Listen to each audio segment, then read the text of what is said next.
আসসালামু আলাইকুম, আমার নাম রাশেদা বেগম, বৈষম্যবিরোধী ছাত্র আন্দোলন মুখপাত্র, হবিগঞ্জ জেলা শাখা।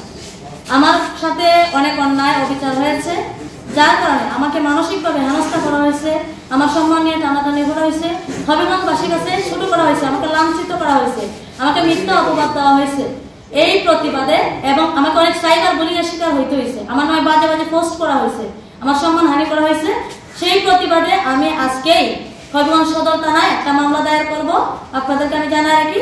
এবং আমার সেই মামলায় আসামি কারা সেটাও আপনাদেরকে আমি স্পষ্ট করতে চাই। আমার 1 নম্বর আসামি হচ্ছে সালমান, না ফুল নামটা আমি জানি না।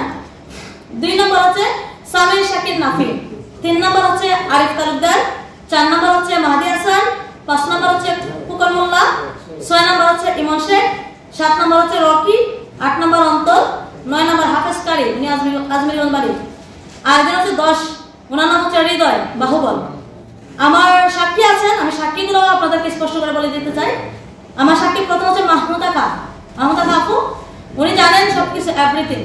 2 নম্বর সাক্ষী হচ্ছে সোহাগ গাজী, 3 নম্বর হচ্ছে আশরাফুল ইসলাম সুজন, 4 নম্বর হচ্ছে মুজাক্কির হোসেন ইমন, 5 নম্বর হচ্ছে এনামুল হক সাকিব, 6 নম্বর হচ্ছে আলমগীর হোসেন আবির। আমার 10 জন আসামি এবং 6 জন সাক্ষী।